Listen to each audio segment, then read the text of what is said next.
All right. Good morning, good evening, wherever you are around the globe. My name is Dr. Ayakchol Dengalak, and I'll be your moderator for today. Welcome to this important discussion where we will be discussing about the youth of South Sudan while looking at some of the challenges and opportunities. Thank you all for joining us.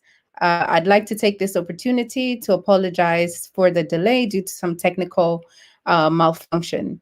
Um, Today, we are hosting um, some panelists, five panelists.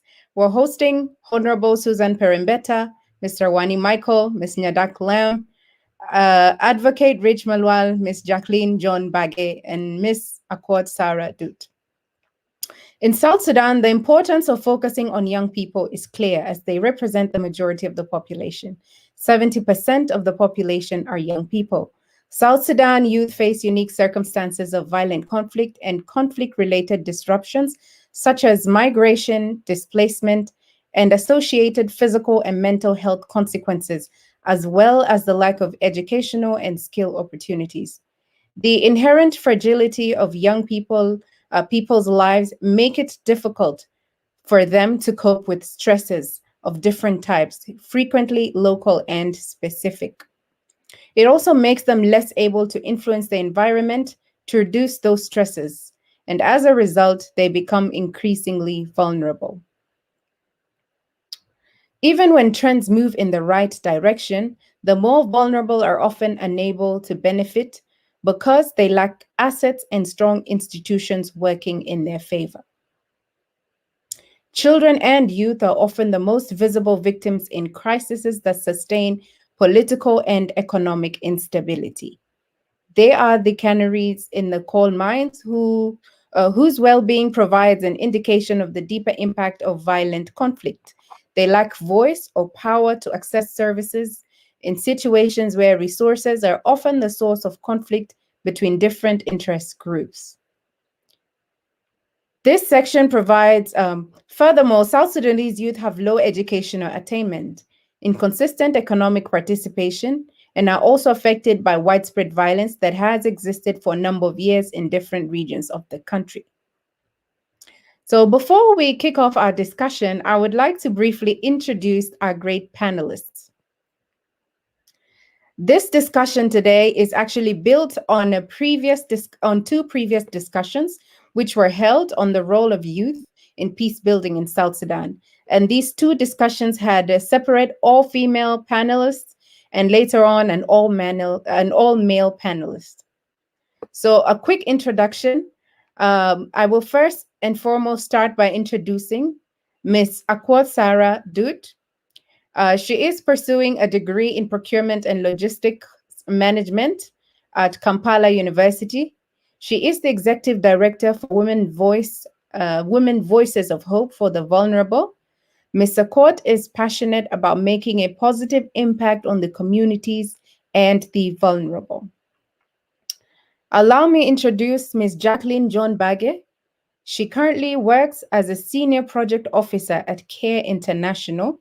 She's also the acting secretary of Young Women Christian Association, the YWCA.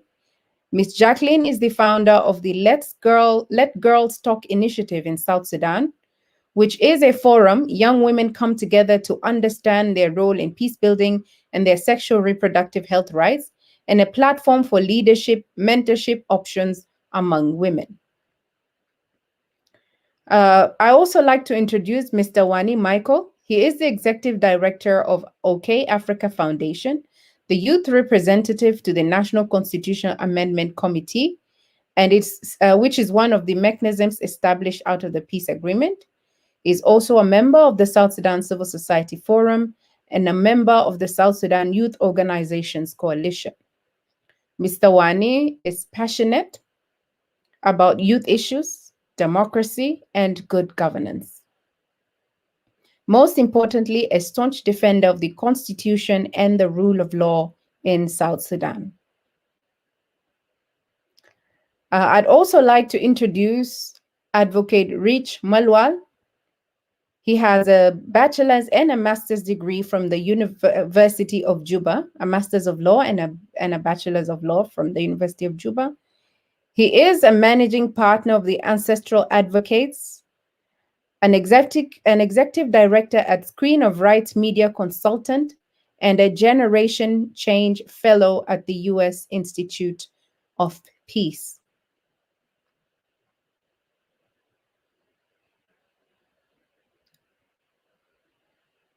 All right. And last but not least, I would like to introduce Honorable Susan Perembeta. She has a bachelor's in business administration and management from Nkumba University in Tebe, Uganda. She was the former chairperson and founder of Women's Network for Peace Building, Uganda. From 2010 to 2016, she was a member of parliament in Western Equatoria State Legislative Assembly in Yambio.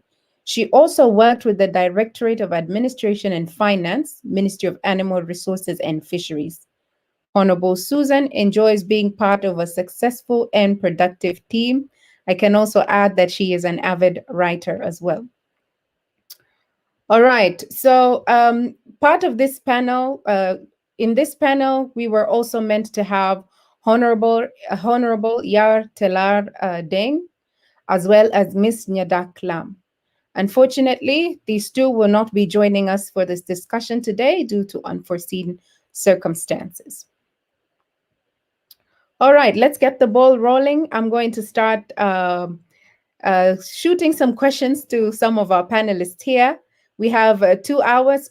Please feel free to shoot some of your questions that we can then share with the panelists to keep the discussion interactive. My first question goes to Honorable Susan Perembata. My question to you is this: what is the difference between the youth of today and the youth of yesterday?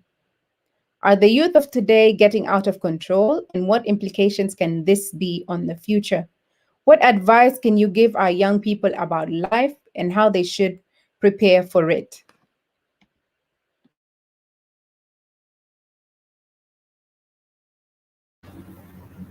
I'm going straight to the question. Thank you for the introduction, and thank you for giving us this space to discuss issues concerning the opportunities and challenges of the youth of South Sudan. There are a number of differences between the youth of today and the youth of tomorrow. First of all, a youth is a time of life when one is young, or it's the time between when a child is born and adulthood. It can also be explained in the energy, the appearance, the freshness of a young person. The differences between the youth of today and tomorrow are very, very many. First of all, I'm going to begin with the current crisis, that is the COVID-19 effect on the youth of today. The COVID-19 effect on the youth of today is so much that it has affected their livelihood, it has affected their education, it has affected their mindset, it has affected their well-being. Psychologically, with the effect of the COVID-19, the youth are disturbed mentally and physically. Unlike the youth of yesterday, the youth who lived before, there were diseases, but not as these extremists like the COVID-19, which has closed all the offices, which has closed all the schools at all levels, and this has affected the youth, making them to stay at home. The difference between the youth of today and yesterday in South Sudan, the long crisis of South Sudan, the war. Before, our youth of 1950s, 1970s, they were living in peace in villages, but with the conflict, the continuous conflict in South Sudan, it has made the youth to leave the country, to go as refugees to various countries, to live as IDPs in camps, and even this has affected mentally. Most of the youth have committed suicide during this continuous crisis. Most of the youth have lost their life because so many youth are recruited as child soldiers. Most youth have been raped, and so many bad effects. The difference which we can look at when we look at the current crisis and insecurity in South Sudan. And when we look at the current economic crisis in South Sudan, it has affected the youth badly, because the youth of long ago, they were living in their places, working in doing communion work. Schools were not very expensive.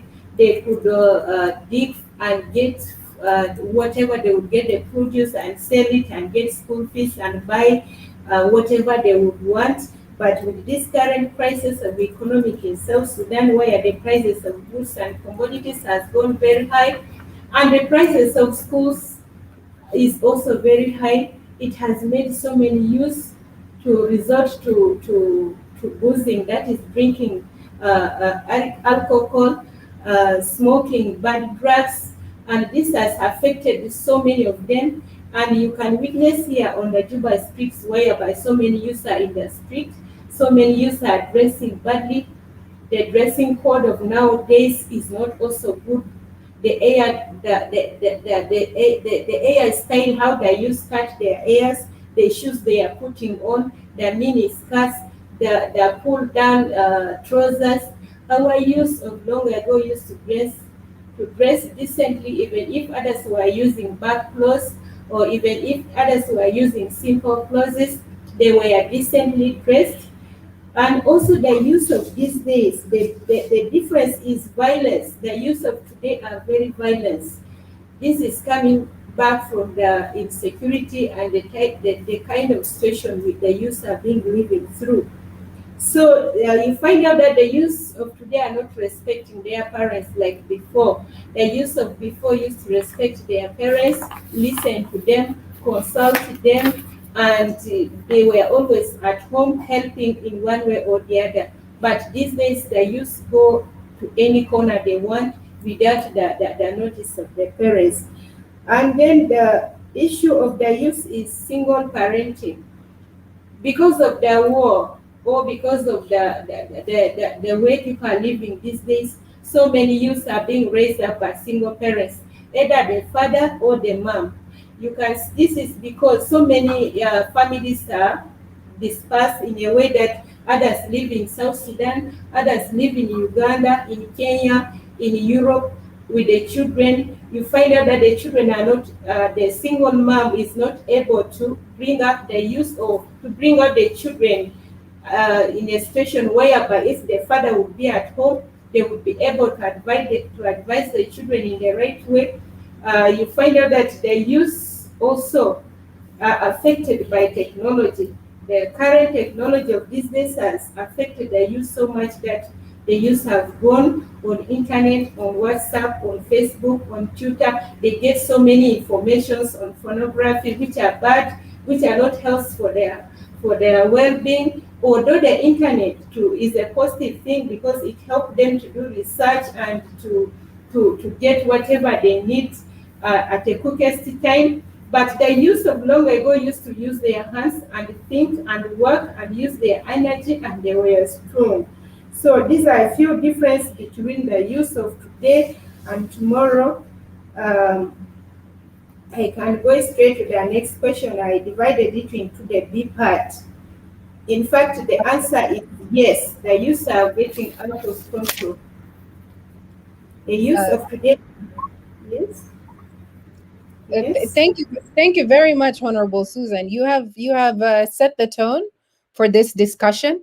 You have elaborated. You have cast a very wide net, and so we're going to now hammer those questions specifically and double back to you to continue with some of your questions. So, just building up on, just to further elaborate on what you're saying, you have clearly enumerated some of the differences between the youth of yesteryears and the youth of today.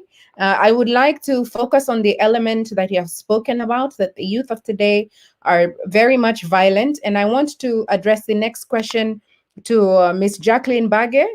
Very recently, we had seen upsurges, riots, and some of the youth expressing violently their displeasure about some of the employment opportunities in the non-governmental organizations. As someone that works at a very high level at Care International, I want you to elaborate to us what opportunities are there for the youth of South Sudan in the non-governmental organizations and in the private sector. But also, how can the youth of South Sudan become self-employed? And what challenges are they likely to face? Do you think that many youth are employed because they lack formal education? And if so, what experience do they require so that they could enter into this job market or the job industry? You're welcome. Thank you very much. First of all, we need to acknowledge that um, we need to acknowledge the importance of working with the private sectors because the burden of engaging the largest population of young people ever recorded in the world does not only rely on one actor, but instead partnership must be formed. The government employers, civil society organization must come together. Different agencies has to come together in order to address issues that are affecting young people in this nation. We need to look at private sector has a society that do not only, that provide socio-economic support to the country, that provide socio-economic opportunities to young people in South Sudan. We look at businesses that support and respect the protection of international and national human rights, enables young people to proclaim and claim their rights, to actively participate in programs and activities where they are mostly excluded. We look at the opportunities. In most cases, you see these days, most of the international organizations or private sectors have expanded their role in South Sudan to do with social economic development, whereby you see that the private sector and business entity must ensure that in their portfolio of engaging young people providing social services has to include young people. The decision of which kind of economic and social welfare that can benefit the young people of South Sudan, the young people must be part of that process to partake and actively engage. It's only through engaging the young people in some of these decisions that can directly tune them from the bad behavior that Honorable Susan have just mentioned, to do with the so many young people of lately have been able to engage in different activities that create more violence and fear in the community.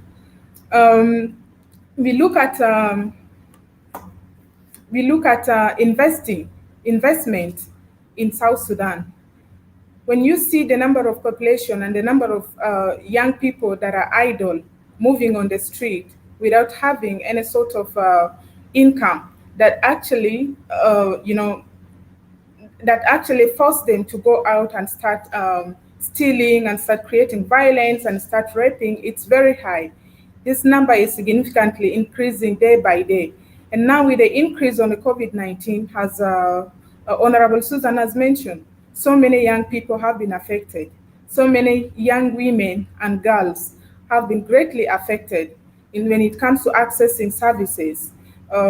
Some communities do not have services where they can easily walk in and feel safe to acquire the information that they need to be able to confidently come out and feel safe and speak out for themselves. And then we need to look at um, the rate of illiteracy in South Sudan. I feel that it's not that young people of South Sudan do not have the skill. What I know that the young people of South Sudan require several different educational skills, not only formal, but also informal education. Because we have seen, especially young women dropping out of school at a very early age, they have several children that they need to look after.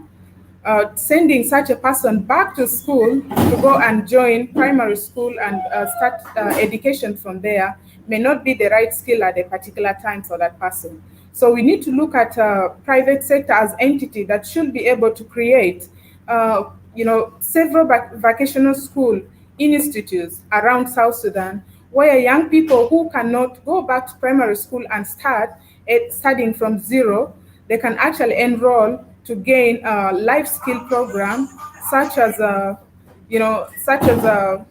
bride making.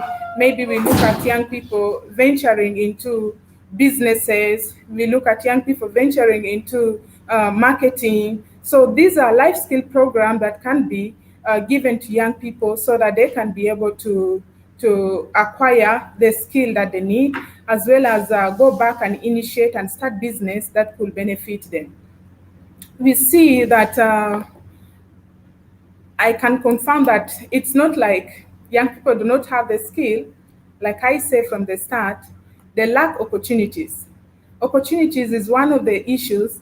Lack of opportunities is one of the issues that are not able, that have left young people at the stage whereby they have no choice or no option completely, but are to rather, you know, um, join groups that are more violent or participate in activities that do not promote human well-being in society.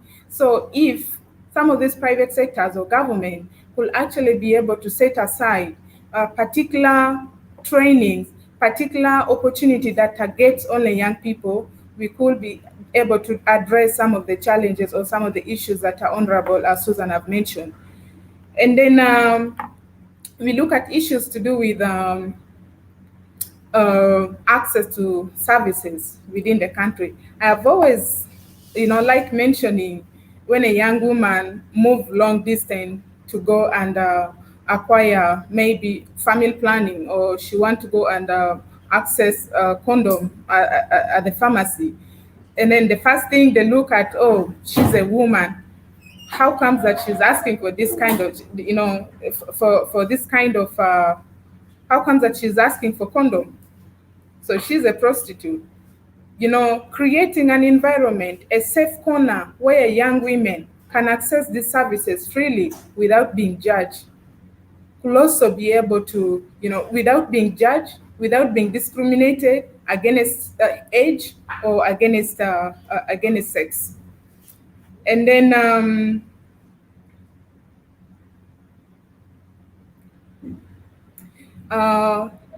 when we see the level of unemployment in South Sudan, of course, employment comes with somebody can only employ someone who has right skill in the market. So if you don't have the right skill, the employer cannot just go for you because you're a young person. So there is a lot that needs to be done in terms of building the skill of the young people. There is a lot that needs to be done in terms of uh, identifying or giving young people the opportunity to decide which, what's their passion, where do they mostly want to gain skill and knowledge. We have seen parents deciding for their children that you have to become a doctor, you have to become a lawyer, without asking the child first, what's your passion? Identify what child, what best can this young person do? Let them map out, let young people decide and map out that if I am able to, get skill in this specific area, I can contribute positively to the economic growth and development of the country. So this takes me back to my starting point where I say that inclusivity, including young people in decision making, if they are going to establish institution in a specific area, you need to assess and find out, is this the kind of service young people needs in this area, or they would rather they want something different. We have seen many private sector or INGO delivering services to different community without actually assessing the need of the community. So it's very important to have more inclusive decision making, more inclusive assessment to see what skill and what kind of services are more important to establish in a specific area to promote young people. All Thank you. right. Thank you very much, Miss Jacqueline. You have hammered on some key important issues, and honestly, I feel like maybe I'm alerting Wani right now in advance so that he could, because he has been very much engaged with the Youth Development Policy and the Enterprise Development Fund, and you focused a lot on skill development among the youth. So. Uh, Wani, as you prep for that question, I am going to go to Advocate Branch and just open another can of worms. We were just talking about um, the abuse of social media, the fact that there's so much opportunity in social media. However, the word out there is that South Sudanese youth are abusing social media. They're misusing it, and which is likely to affect the future endeavors. Do you agree with that, or is that just hearsay? Do people just have it out for the youth? Have the youth of South Sudan taken social media to a different level? What message can you tell the youth about the usage of social media, its implications, especially on issues of privacy and security? Do you think some of the records that people live on social media, this digital footprint that they leave there, do you think it's going to come and haunt some of us, the youth, in the future? You're welcome. The South Sudan women intellectuals in particular, and I am honored being here for the second time. Literally, I would agree that youth is a general term. We cannot term the whole generation as negative. I think that doesn't make sense to me. But few individuals may be using the social media wrongly. That I can agree to a certain extent. But I also know some people or some youth members who are very positive on social media, who are using social media to brand their names and brand whatsoever branding they are doing, and that is positive for them. For example, if you create a blog, a few youth members have blogs on social media and they write positive things that can change lives and that can also let them be seen as role models. And I think that is positive. We can also acknowledge that. The issue with social media is that South Sudan is not a free land where you say everything that you know in a normal life. For example, segregation is termed to be only for women, but for a young man like me, I cannot speak in a room of old men. They will say, I'm a young man, I don't have anything to say. So we tend to find ourselves very free on social media to express ourselves. So it becomes a space where we can be able to speak all that we want to be heard. It becomes the way we want our voices to be heard. And therefore, when you are not trained, for example, if I cannot be allowed to speak amidst the people that I should speak and correct me, and then I find myself speaking on social media, and of course, nobody will tell me do this or do that because it's a free space.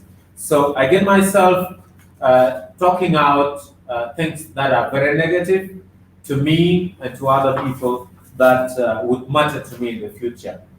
On the other hand, we have a lot of young men and women on social media who, in one way or the other, trying to discover themselves through social media because they have not been given that space in a real life or offline. They are discovering themselves in a way that they are expressing their opinions, the opinions that are not allowed usually offline. If you are a father or an uncle or a mother, allow your kids to speak while you're there and then orient them. Because once they don't find that, in one way or the other, they will find the space where they can be able to do that, and nobody will be able to orient them or take them to the path that we all think is righteous. Whether youth have taken the social media to the next level, I believe that everything is being recreated For example, in the old days, where I come from, people used to fight using sticks. Right now, people are using guns or else the knives. If you see the gangsters, the young gangsters will no more use the sticks. They will use the knives or the whatsoever you call it. So, in one way or the other, things are moving so fast. And when you know how you can know you are an old person. The time you feel that kids are making noise, this is where you think, we think you are old. Wherever kids are making noise, it is to you a noise, but kids are playing. I believe it's a different scenario altogether. When young men express themselves online, to the old person, they will think this is idiotic, this is unlearned.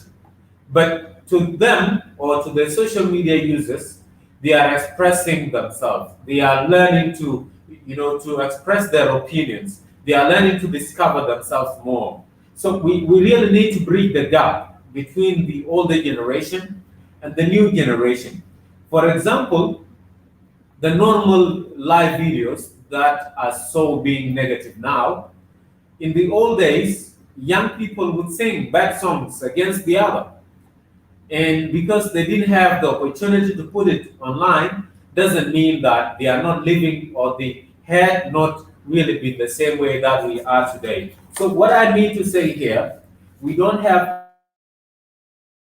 and young ladies that are on social media, but we have to take it in a way that we have to all build thick skin, that we cannot be so very much reactive negatively to whatsoever is being discussed online, but also try to find a way how we can be able to understand it in a positive way. For example, most of the young men that are negative online, may be from outside South Sudan. In 2017, myself and members of the Defy Head Now, we went for a Facebook fellowship and we discussed something called community guidelines for the Facebook. Part of the community guidelines permit us to certain level to express ourselves, but to certain level also we are not allowed to also assassinate the character of someone, to also malice the name of someone, unless if we believe that we have a concrete information that we should really publish that. But then all of these, South Sudan, we have, according to the latest census in 2008, we only had 20% of the population educated. And this education is not even to standard. When we say educated, it means somebody who knows how to read and write. But people who are civilized, they might even be less than 10%. And that can tell you in tea places, when you see something online, you go and tell people at the tea place, they will take it as truth. And that is what is, I think, is affecting us. What message do we have for the youth?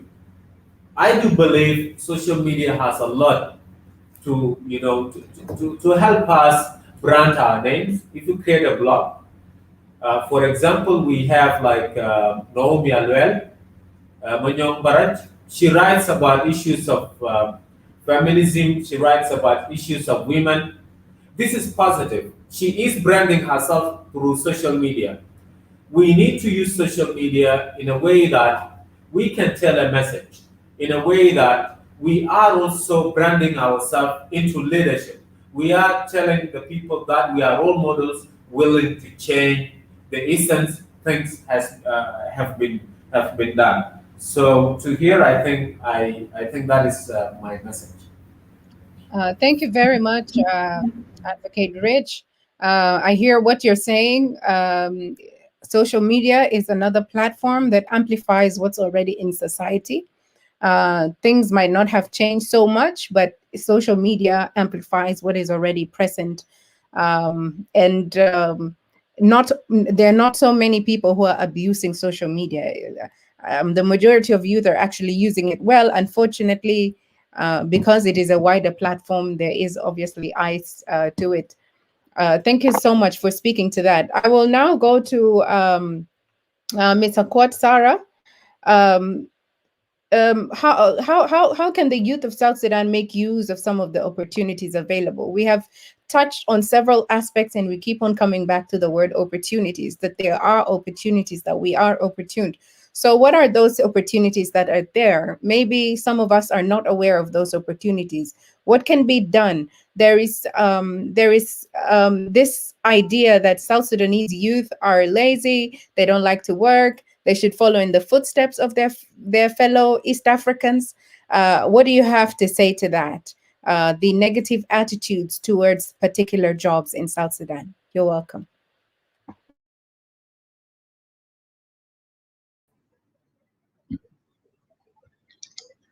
Yeah, thank you so much for the opportunity to be part of this great discussion of the youth of South Sudan.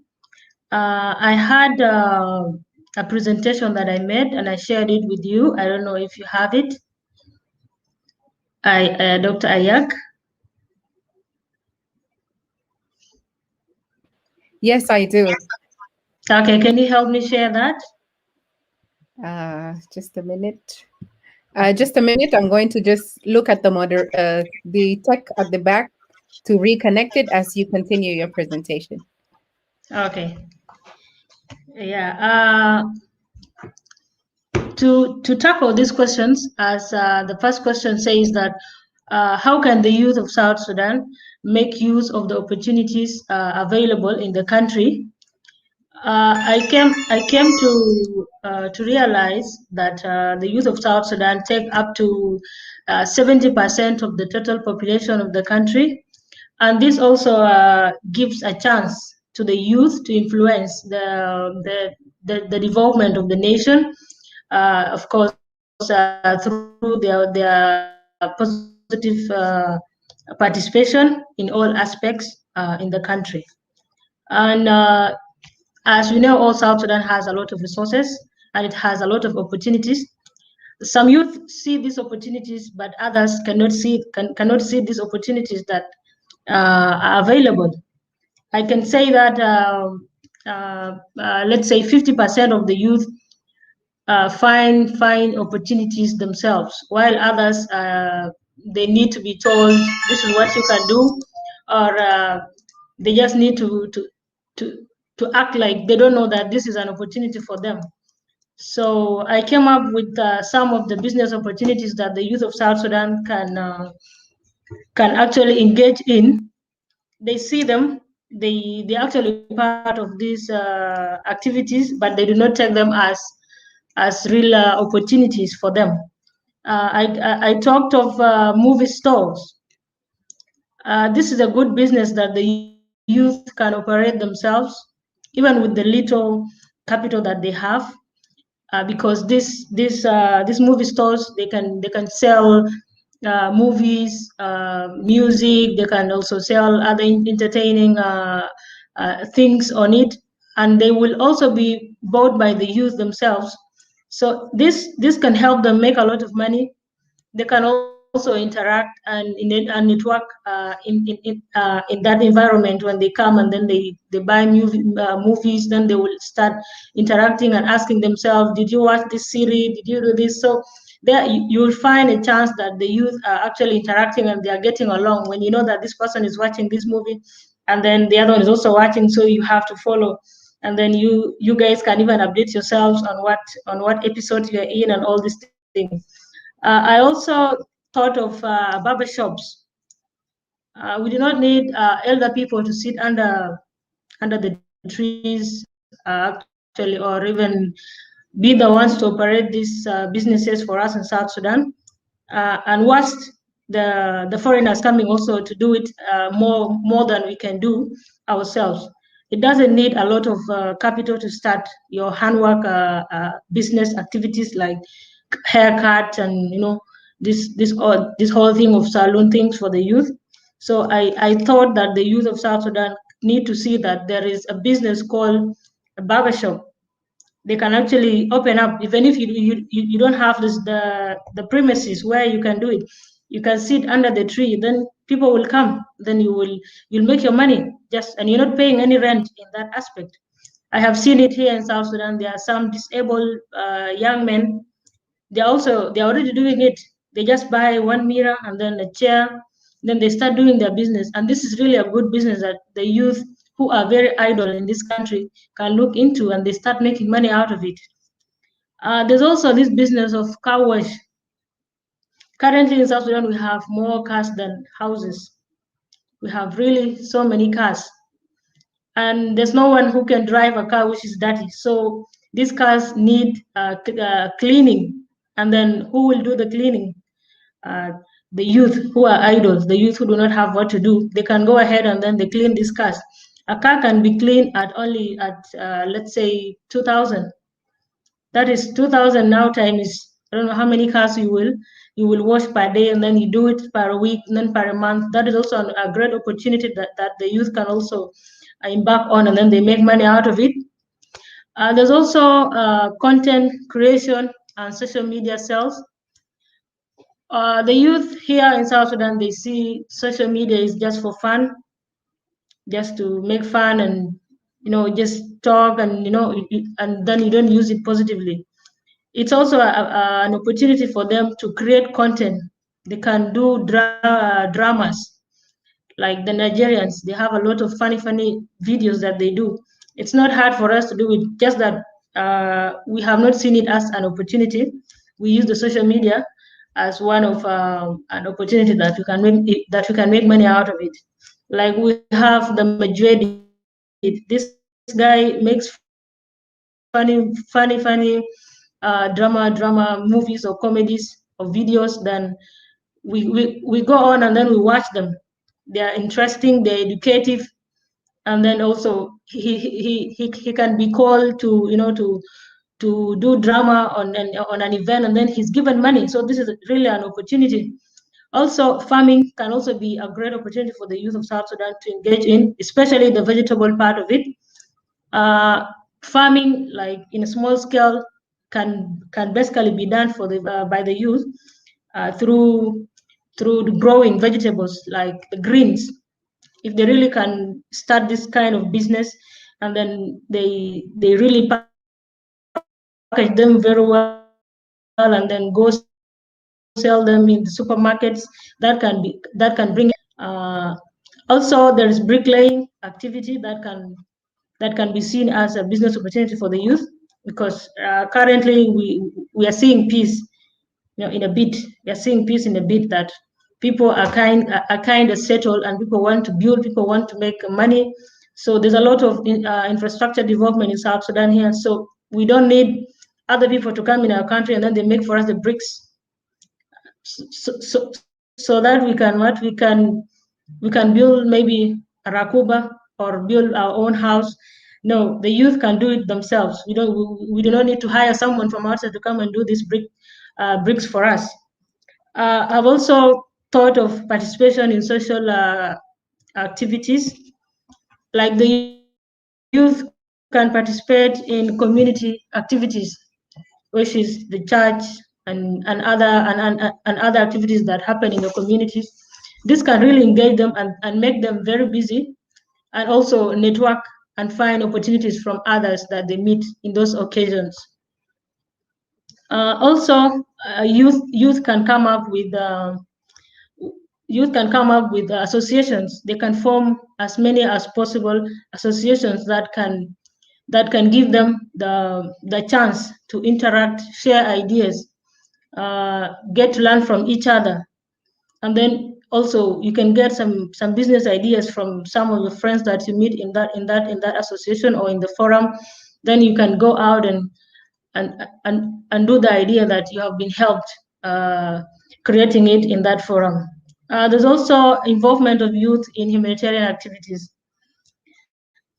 We have a lot of gaps in the humanitarian sector, and the few national NGOs that are working are not enough to deliver the services that the communities need in South Sudan. We have so many communities, and I'm sure they are about okay. There are many communities that did not get the chance to get the support from any organization. So why can the youth come up with initiatives like organizations that cannot go down and then they help the communities out by reaching to the grassroots and then giving them the support that they need. I see that one also as an opportunity because the youth can learn a lot from the organizational activities. They can get the skills, the capacity, and then also network. They can even get some business opportunities when they are also engaged in those activities. The other question was what can be done to encourage the youth of South Sudan to do some of these jobs that the East African youth do to survive. The youth just need to be transformed because there is need for self-transformation whereby a youth can discover himself or herself, what are the capabilities that he or she has, what can she or he do. So when a youth like me is empowered or is transformed, you can now know the reality of life and what you're going to and what you want to achieve in your life. So there is need for self-transformation of youth through training, counseling, and all these other activities. There's also a need there is need for a definition of a youth in South Sudan. I stand to be corrected. I don't know exactly who a youth is up to now in South Sudan. I don't know from what age to age is considered a youth.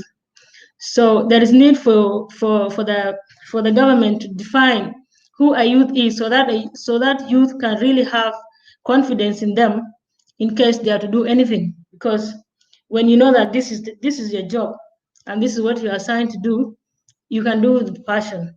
So some of you are reluctant because others are considered youth, others don't even know where they belong. So there is really a need for the government to see that a definition of youth is made. There is also need for regional representation of the youth in South Sudan, because there are so many youth that have been deployed or assigned in the regional activities, but they are not really active and they don't know what they're actually doing. Yeah. That is about the second question. Absolutely. Absolutely, Ms. Apot. Thank you so much, for elaborating the opportunities that are available, especially, since, the different perspectives sometimes highlight what one cannot see.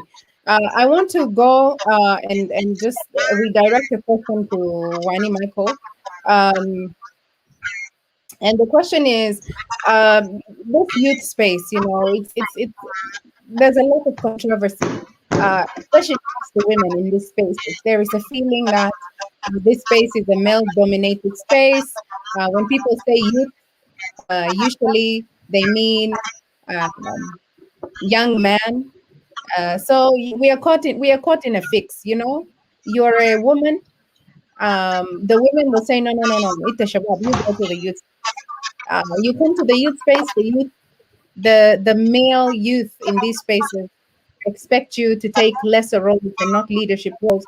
So where are the opportunities? What is your take on this? Why is it that female youth have a feeling that male youth are actually partly to blame as advocates of gender discrimination? How can we work together honestly, as a cohort, as the biggest section of South Sudanese society?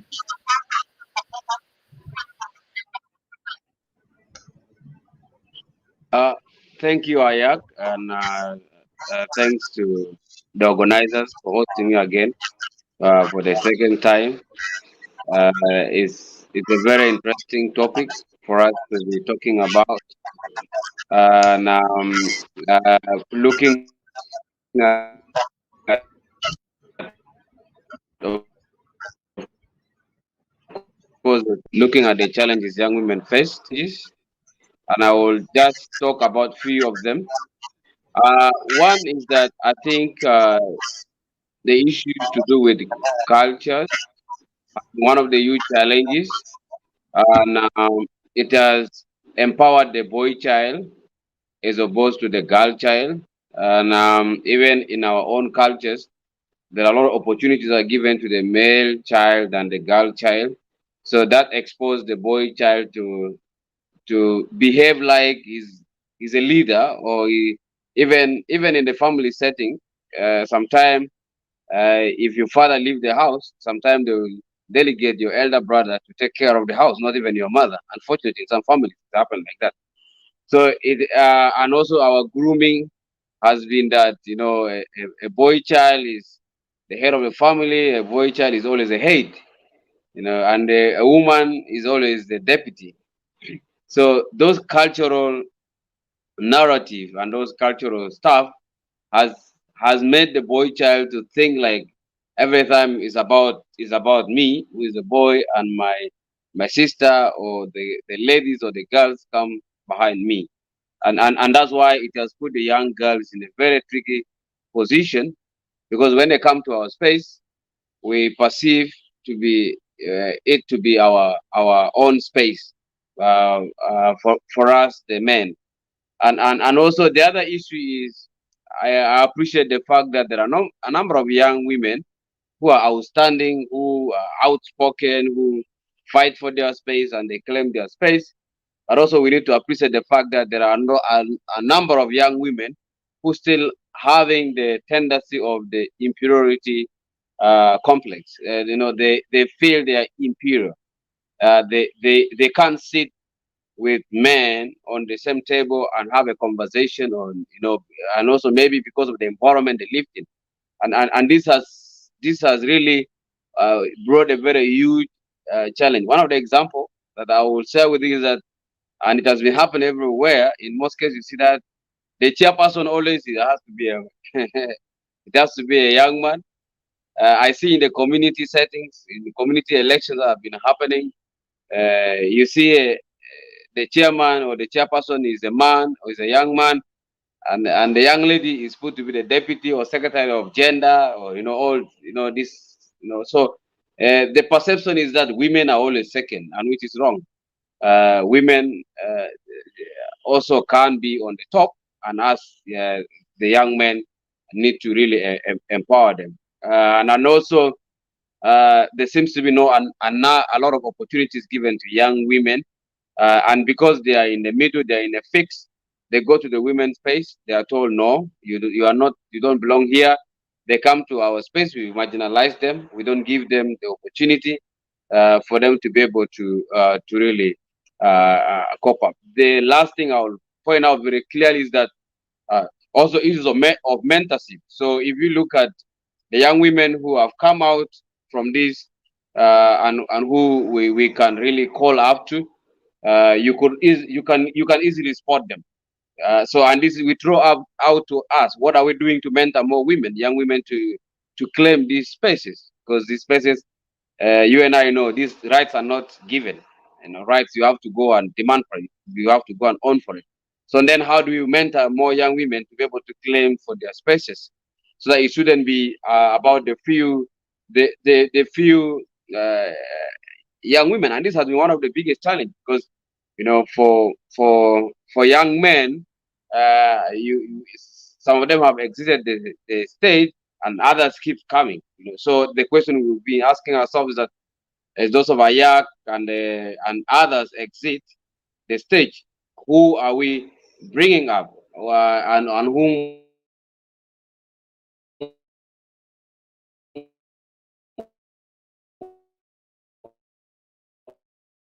are we moving with together? So that it yes, Ayak. Thank you very much, Wani. As always, interesting contribution. Yeah, mentorship is a key element. I must agree with you. It is very difficult. The space is very hostile, and especially civil society space and political spaces. So it is not a friendly environment, and most of our sisters shun from that space, and even when they're there, they're made to feel insignificant, and also it can become a deterrent for their participation. But viewers who are watching us all over the world, today we're discussing youth of South Sudan while looking at some of the challenges and opportunities. We have just crossed halfway through this program. In the next segment of the program, we're going to give half of that time to answer some of the questions, and then give the other half of the time to answer some of the questions from the viewers. So I'm going to urge my panelists to keep their summations within 5 minutes, please, so that we're able to squeeze in the rest within the rest of the questions in 30 minutes, and allow for the floor questions that are coming up from the floor as well. I want to go back to Honorable Susan Perembeta. She joined a political space as a young woman. And this is a space that is perceived to be somewhat, passing through barbed wire. So, in your opinion, Honorable Susan, what has been your experience? What are the lessons that you have learned in this journey? And do you think unity, of the male and women is crucial in these spaces to ensure, representation and to ensure common goals are achieved? You're welcome.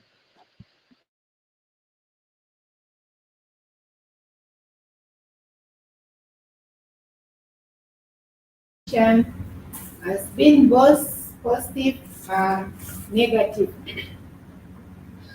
I'll begin with the negative side.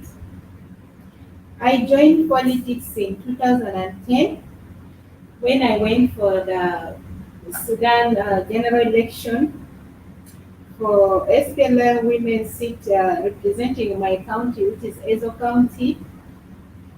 So the space was not friendly. I was new because I studied in East Africa by then. So it was like people didn't know me. But since my father was a local leader in the village, so many people knew my father. So from my father's name, people could easily identify me. But my male counterparts were opposing me seriously. The opposition was much. Being outside, we have been fighting here. She's just coming. How can you vote for her? So that was the opposition part. And when I was in Parliament, I was contesting for the position of chairperson for peace, human rights, and humanitarian affairs. So it was also a tug of war. I found a lot of opposition and accusations from my male counterparts, but I never gave up. I continued to push on until I got the space and I became the chairperson. I have found a lot of criticism. As we have been going through this debate, most of our population are semi-educated or are illiterate. So when you're working with people who are somehow not all that educated, so you find a lot of criticism because you can do it. There are questions you can answer better than them. There are certain works you can do which they do not know, like especially doing things on computer things. So it is like you are outspacing them. So also I found a lot of jealousy. There is a kind of jealous envy, criticizing, backbiting. And then I also found the issue of I am a mother, I have a family.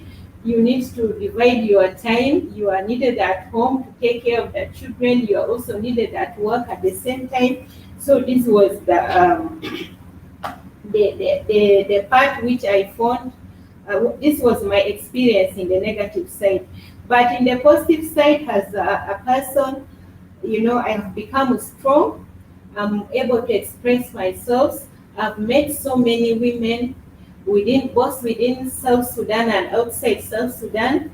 I've been able to network with several women, even in US, other countries, and I've traveled widely. And this has made me to come up with a women network for peace building during my time in the exile. And my worst experience I can mention is the accusation when I was accused as an IO, which made me to leave the country to go as a refugee. It was not easy. So it was not because I was an IO, because just because they wanted to put me as a deputy speaker when the state was divided into such two states. So this made my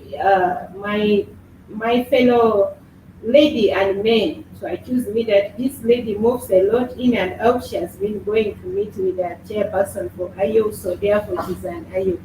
So those days between 2013 and 2015, you can imagine what it looks like when you are accused as an IO. So this has been my experience. Yes, it is unity which can make us as women and male to work better. When we are united, we stand. When we are divided, we fall.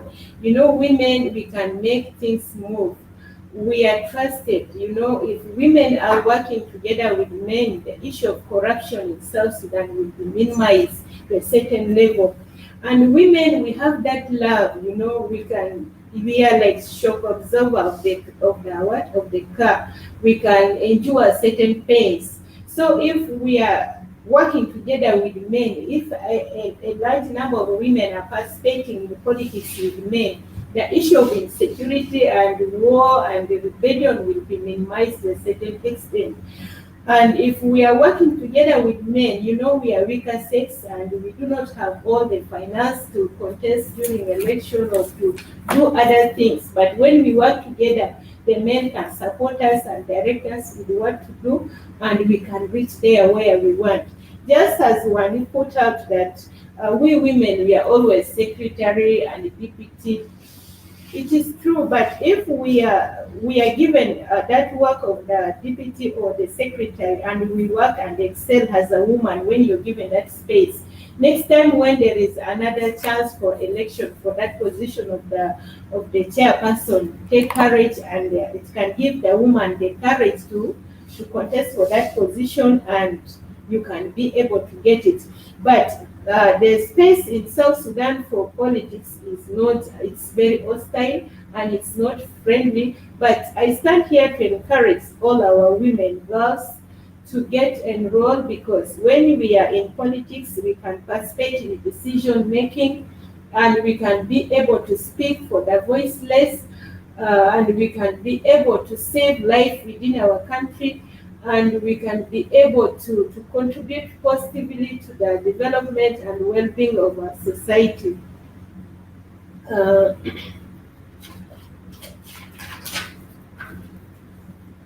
Thank you very much, Honorable Susan. I'm going to now direct a question to Miss Jacqueline Bage. Just building up on what Honorable Susan was saying, at some point she said, you know, because we're women, and are we the weaker sex, or we're just perceived as the weaker sex? But just to build on that, I wanted to ask you, what are some of the frustrations we have? We have champions, allies, male champions for women, males, men who are, tackling issues of gender-based violence and rape. You know, we have the condomize campaign, and early marriage, issues that are deemed predominantly women-led in terms of advocacy. And then we have the other end, also frustrations by male youth from female youth. So, what are these frustrations by youth, male and female, on opposite sides of the advocacy, expected, gender advocacy, stereotypical themes? Thank you once again for the opportunity. You see that, yes, it's really been an opportunity for myself as a young woman to engage in different platforms with fellow men activists who are, advocating for human rights and women rights at the same time.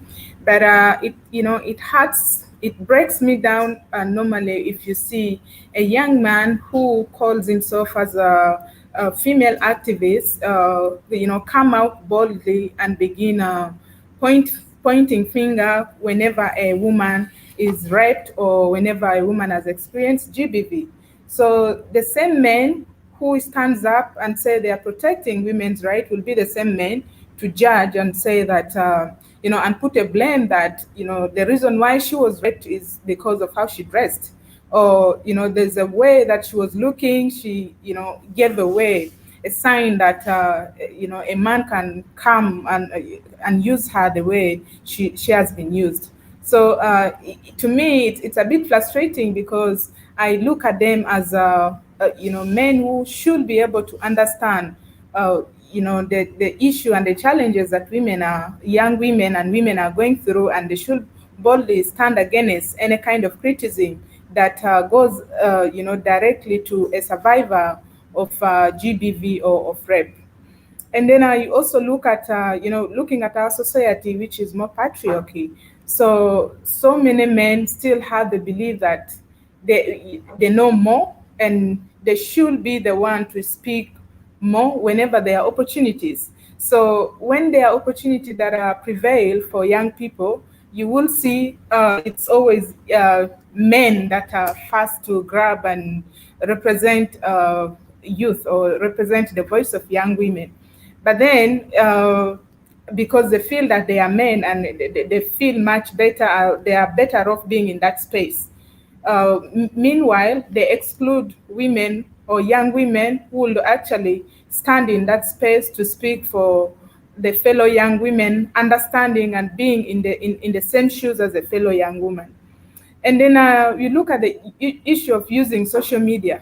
I have seen a couple of male activists, young men activists, who are really standing out boldly to post negative photos or pictures that are directly harming the image of a young woman. And you ask yourself, this person should be able to protect, should speak against such kind of practices.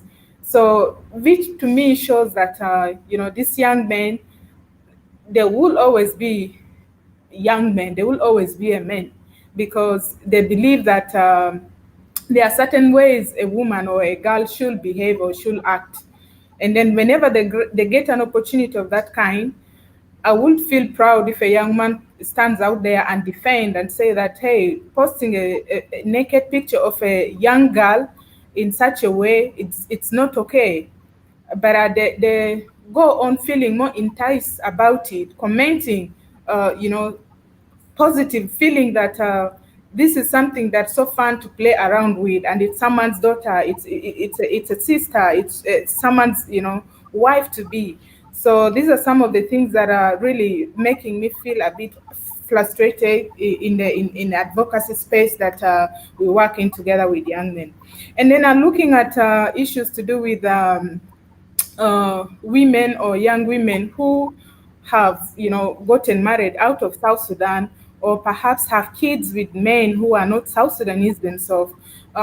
So many men and many activists use this as an opportunity to exclude young women from participating in forum, because they say that, oh, that one has a child out, or she's married to outsider, she's going to leak out information.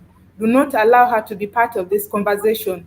So, and then clearly, there are men also who are married to non-South Sudanese.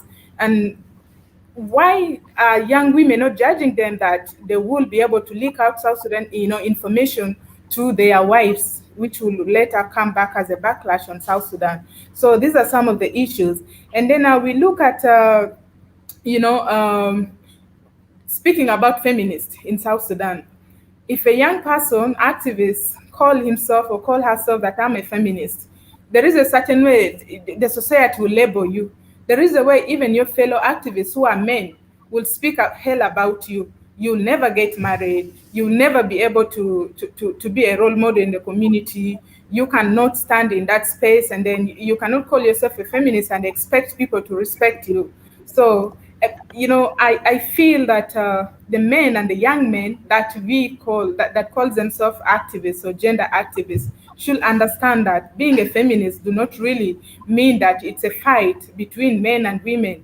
It's just about recognizing yourself that, you stand for what's right. And then you look at issues to do with you look at issues to do with opportunities that comes. That's again, you find that many young women are not always on social media, do not have access to internet to get information at early stage, so that they can grab those opportunities and be part of them. But then when young men who spend most of their time on internet, they are the first people to come across opportunities. When they get those opportunities, they don't share it with young women, or they don't think about, clearly checking around and see that, oh, there is a young woman that can benefit from this. The first thing they will do is they will grab it and run. And that's why you see representation of young women in some of the spaces, in some of the opportunities that are available is very low. I have gone to meetings and conference organized by national youth program or different government entity, and you find that in the room there are 70 participants. Out of the 70, it's only maybe 5 young women are present in the room. And then the first question that I always ask, that who was the organizer of the meeting, where are the young women? And then they will say that, you people, whenever we invite you, you don't turn up for the program. So why are some of these, if these young men are really standing out boldly to advocate and defend us as young women or as women of South Sudan, I feel that this question, they should be the one asking on our behalf. We should feel the sense that they are, clear gender activists. Our presence in the room matters to them. If we are not there, they should be able to, engage and find ways how to, mobilize more young women so that they can be part of conversation that involve decision makings. So thank you so much. Absolutely, absolutely. Thank you so much, Ms. Jacqueline, for that intervention. I would also like to just build on what you're saying. You've spoken about the digital divide. As much as there is a disparity between the global north and the global south, there is also a gender disparity when it comes to accessing social media, especially young women are the least, in terms of social media presence in the greater global south. And South Sudan, of course, is not is not an exception on that. That also brings us to the other issue, the issue of our digital bodies and digital spaces. Social media has become a very important part of society, especially in the wake of COVID-19. Most activities are now online. The emphasis of social media cannot get the importance of social media cannot be overemphasized. Earlier, a question was given to Advocate Rich on misuse, abuse of social media among the youth. There has also been issues of breach of privacy on social media. There has been issues of leaking of private photos, which would then be considered distribution of pornographic content on social media. So there has been a lot of issues in that regard. I really need you to hammer in a legal angle to this. We need to see, in terms of sexual harassment, virtual sexual harassment, bully, that to some instances has resulted to suicide, and leaking of personal or private photos that have now, that is considered leakage of pornographic content. What are the legal actions that one can take when they find themselves in such a situation? And mostly these are women that find themselves, for some reason, due to the objectification and commodification of women bodies, as much as they're equally men naked photos out there, but nobody cares about them. It is not such a big deal as when it is a woman's body. The floor is yours. Thank you very much. The question is really great.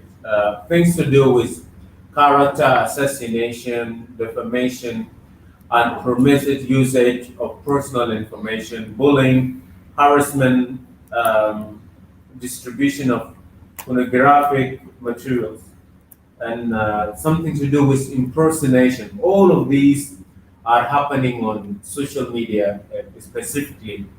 With respect to character assassination, you know, a woman in herself is her personality. You can be a person, but without your personality and your character, and then you don't exist. What I mean here, there are certain measurements that are used in our community for you to be a marriageable woman. And then if you lose that, and then that means you become less of a woman. Having said that, any person that publishes a malice against a woman brings her down below the human being standard. And that is, in itself is better than, I mean, it's worse. It's even better the woman dies than to live. Because what I mean here, your personality is you. If your personality is not there and then you don't exist, what everybody protects is the personality that they have. And if your character is assassinated, for example, we do believe that every young man would want to marry a woman that is not talk, you know, about the bad things. It's not talked of. And also, a lady would also love to marry a young man that is not talked of in a bad way. So if that character is put online, and we all know it's a public space that we all access, that kills the character of that particular person. With respect to defamation, of course, all these kind of things that we do online, they lead us to an offense under our legal framework. For example, Section 28 of the Media Authority Act, it speaks so clearly of the defamation and what kind of malice constitutes the defamation or character assassination, be it. With respect to how you are punished, there are two ways. Somebody can go to court as a civil matter, and you can request millions of pounds in compensation. Somebody can also choose to sue for a criminal defamation, because defamation is also criminal in South Sudan. If you want somebody to go to jail for a term, and then you have to seek a criminal address there too. Sexual harassment is well covered in our 2017 Labor Act, and it happens a lot. For example, to women, instead of the male colleagues seeing them as colleagues, they also see them in a sexuality way, and that leads, for example, in order for you to get promoted, you have to do some favors. In order even to get appointed, you have to do certain things. Not only that, even our women that are in politics, they are being subjected to harassment. For example, I can go online. There is one of the surveys that I did under the Screen of Rights in 2017, and it speaks so clearly about women that are harassed online. It includes the big names like Awud, Nyandeng Malek, and Nunu Kumba. All of these people, when you are very successful in your political life, people try to bring you down using your sex, using your feminist aspect. For example, if a male colleague won't bring you down, they create stories like she is being appointed to that particular position every time she's in the government for several years simply because she is sleeping with the president. Now, we also know that there are male colleagues who have been in the government since 2005. None of them is accused of sleeping with the first lady. So why is it the other way around? If being in that position means that we have to do intercourse with someone, and then why not the male colleagues doing that?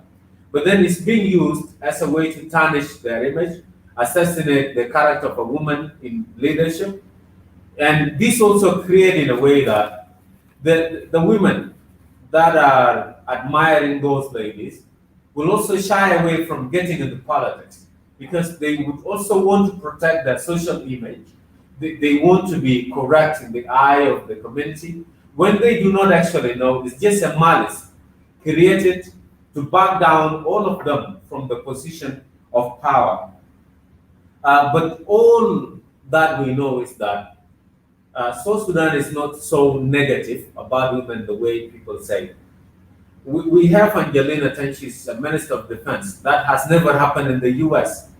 So there are certain things we need to highlight to also correct our conscience and be able to encourage the young women, that is being oppressed, to see a light and be able to follow that particular light. We have great women like Nunu Kumba. She controls the ruling party.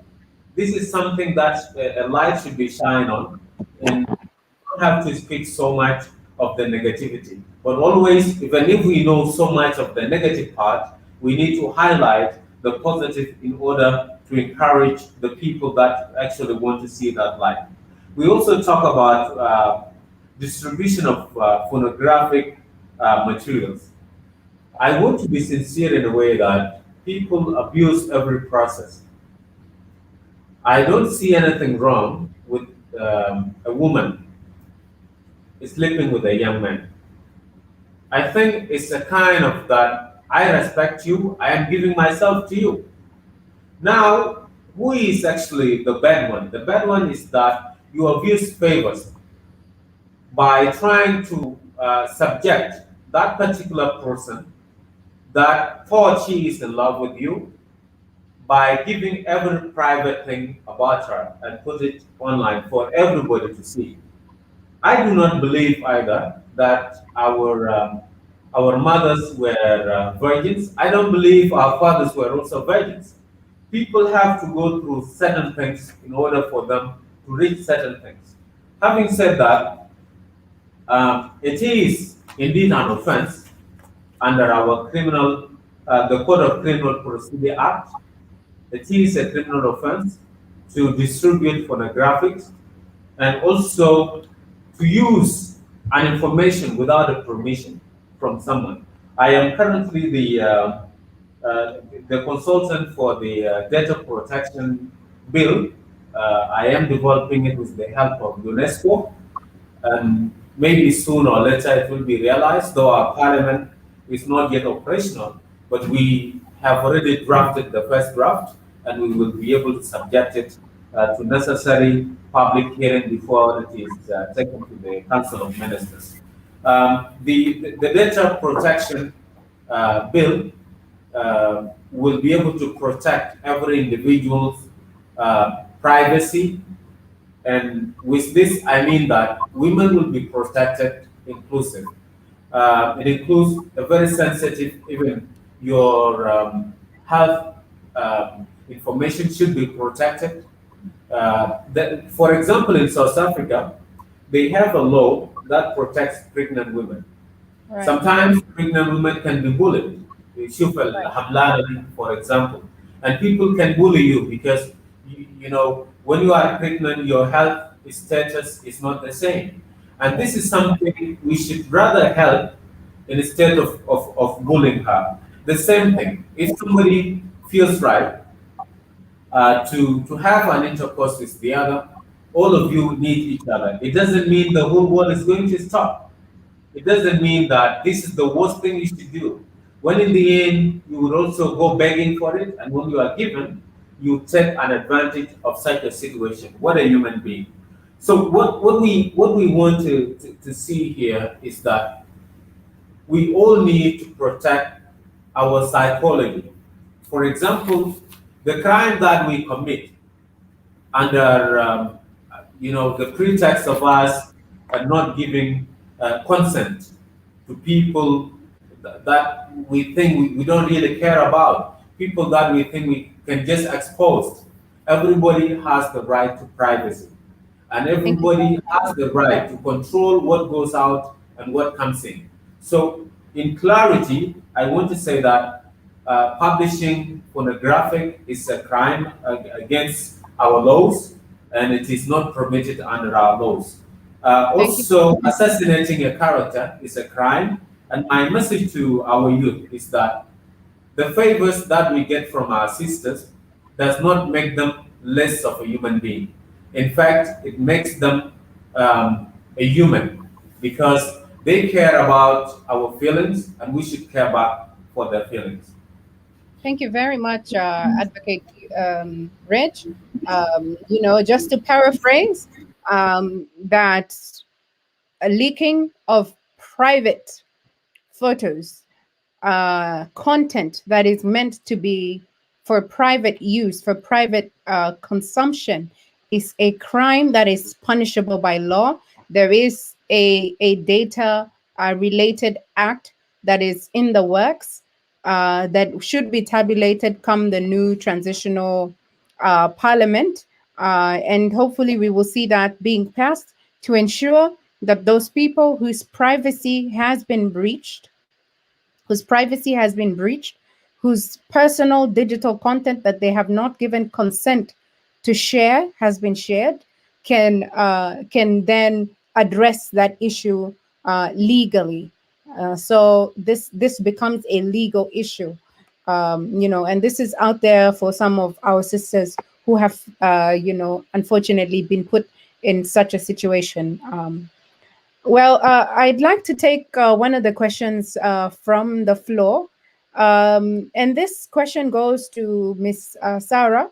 Um, one of the people following this program just asking that it would be great to emphasize on systemic obstacles that are facing young people from accessing not just business but other institutions, from accessing politics, from accessing education.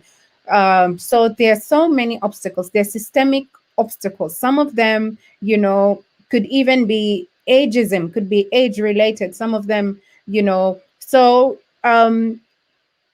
could you please elaborate to us, what this means? Because obviously you gave us a very elaborate, you gave us an elaborate presentation on what the opportunities and the possibilities are. But this also gives you the opportunity to also highlight some of the obstacles that young people face. Thank you.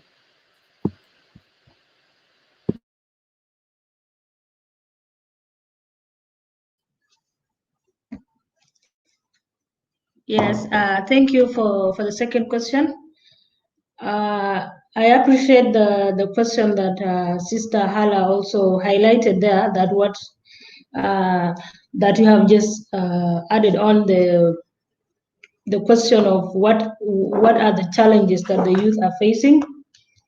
There are so many challenges that youth of South Sudan are facing, and they have been facing for a very long time. And up to now, there are no solutions to some of these challenges, and there seem to be no opportunity that there will be a solution to those challenges that they are facing. Here with me, there's a challenge of poor network connectivity in Sudan. This is a big challenge to us, the youth, because right now we are out to the digital world, and we have learned some few things that we can do online. But you can be really willing to do that specific thing, but you are let down by the network. So you feel frustrated. Sometimes you can miss out the opportunity because of network connectivity, and then you feel disappointed and frustrated. There are also high standards of living in South Sudan, whereby youth cannot afford a meal or shelter. There are so many youth outside, and they even lack where to sleep, and that is a big challenge to them, because there are some youth that have been kicked out of their homes, and there are some youth who don't actually have parents within the town, and they left their parents wherever they came from, and now they're here, and no one is willing to support them in any way. So you find a lot of youth outside there on the streets. Others just turn into thefty and frustrated. Others take drugs, and others go astray. So there's also a lack of copyright in South Sudan that can protect the privacy of anything that a youth can do, like what my brother Red just talked about. There is no copyright that if this is yours, it can never remain yours because somebody else will take it. Because there's nothing that can help you or protect it. There's also a problem of lack of market for the products of youth. At least there are some youth who are doing some small businesses at at smaller levels, but still these youth find challenges of selling their stuff out. Like for example, if a youth is selling, let's say, clothes, first of all he will find a challenge of the shop. So if he doesn't have an affordable shop that he can sell his things from, his things will be in the house, and in the house nobody can see them. So he will end up he will end up lacking market for his goods because he has not got the chance to display his goods maybe in the shop or where people can come and see. Then also there's a challenge of overdependence of youth on their relatives and parents. Most of us have a tendency of always relying on being provided for. We stay with parents, they provide food, they provide water, everything that we need. Then we relax. We relax so much that we are being provided for. And this is a big challenge to us. We need to get out of that and we be responsible enough, get out of that house and then do something of your own. There's also corruption in this country that is really facing the youth. When a youth is applying for a job, he can apply with many more other youth, and there's a chance of him not getting or her not getting that job, although he or she qualifies for it, because an uncle or an in-law of someone is in there, and he has to put in his in-laws. So you end up not being selected for the job. Then there you feel frustrated. It's really a challenge. The same thing to the business. There are some businesses whereby a youth can really try to get into, but they are let down because someone else has made a deal with another person to give it to that person and leave that person. So there's a challenge of corruption in this country that the youth are really facing. Also, in terms of scholarships, there are so many scholarships that can come. A very intelligent, smart youth can just finish from high school and then applies for as many as possible scholarships, then ends up not being selected in any of this because someone has just put his family members, his children, the whole community has been put there, and yet someone who really fit for this scholarship is left out. So this will frustrate that youth, and the youth will actually give up in school or in the career he wants to. In terms of the humanitarian aspect or the activities of youth lack funding. There's a problem of funding. Even if a youth has a very good proposal, it can be jeopardized there, and then someone else takes the chance, and then the other youth ends up not having anything yet. That idea that he put in paper it was really going to make an impact, but he's not given the chance. So there's really a lack of funding for youth ideas and youth initiatives. Also, there is inadequate engagement of youth in decision-making processes. I have also been attending some of these youth forums and workshops and all these things recently. I have always wanted to be part of these things, but I never get a chance. No one invites me, no one informs me, yet I really yearn for that. So until I met a few that really want to include other youth who are outside, I got a chance to be among the youth that are sitting on the table and then make some engagement in those aspects. So there is really lack of youth involvement or engagement in the decision-making processes, like the recent processes that have been going on. They are youth of the same faces that are there. There are no other different youth that have come in, but just the same youth that are just being rotated. They come in now and again. That is also a challenge to youth, and also there is a disunity among us, the youth, that we do not see. Some youth hate themselves for no reason. Some of them because of tribalism. Like there are still some youth who have that tribal aspect in them. They don't want to forget about the tribalism and then unite and do something for their country. So this is really a challenge for the youth of this country, that unity is still lacking, and there is need for unity to happen in South Sudan, especially amongst the youth. There's also lack of support from fellow citizens of the country. There are some citizens, there are some people who cannot support other youth who have greater ideas. Even if they have money, they cannot give the little to their fellow youth to start something. Because some of them do not trust them. Some of them become too mean and be like, I don't have money, yet they have. So it's really a challenge that youth are not cooperative. I've heard of some speech whereby someone was talking that other nationals support each other.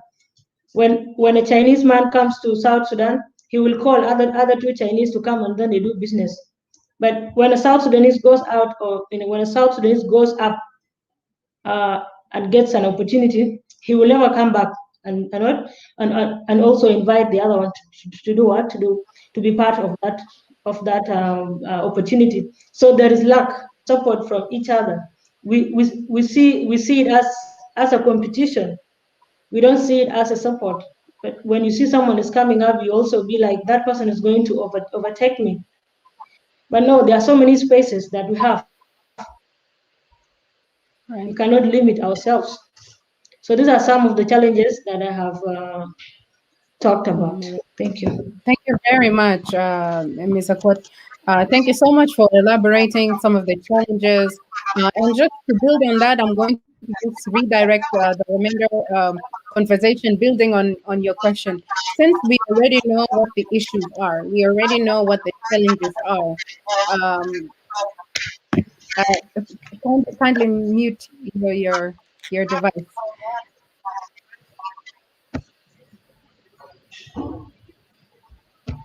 Yes, since we know what the challenges are, across this discussion, we've been, re-emphasizing the issue of disunity, as a big portion of the country, as over 9.8 million of the South Sudanese population, as the people that are meant to be driving this country politically, socially, economically, in all across all aspects.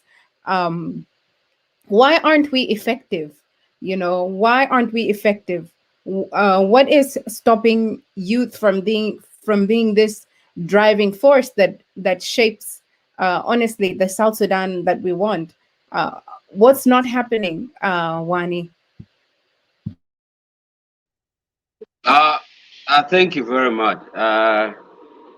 There are a number of challenges that young people are facing. One is the disunity, which is a huge factor, and the fact that the elderly people, some of them, of course, not all of them, the elites have gotten hold of the resources. So they use those resources to manipulate young people, and that has made it very difficult for young people to rise up and determine the future of this country. And that has been one of the huge challenges that young people face, because they lack resources, and the elites have the resources, so they can be able to use those resources to be able to advance their agenda. And I think for me, moving forward, is we need to look at the unifying factors. Of course, you don't expect all the young people to be moving on the same direction. So, but we need to look at the unifying things. What are the things that unify us? And one of the things that unify us is unemployment. It's not only affecting one community. Almost everybody in South Sudan, every community in South Sudan, any that has young people, there is a challenge of unemployment. And so these are the issues that we need to unite ourselves in. The issue of insecurity is everywhere. There's insecurity everywhere. I don't think somebody will stand up and say there's an area which is really totally peaceful in South Sudan. So issues of security will have been one of the things that unite us together. Issues of governance, the reason why we are in this state is because of governance issues are not being addressed. So we could unite ourselves along that area to see the common goal is that we have a good governance system so that people are able to hold the government accountable and government is able to respond to some of the critical issues that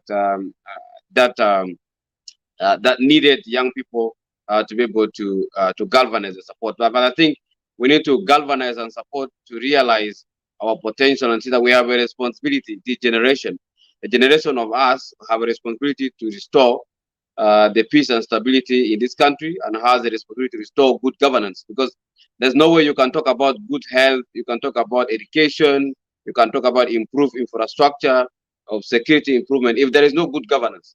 Because once you have a good governance, these things will automatically flow. And one of the huge challenges of us is a challenge in terms of governance, how we govern ourselves.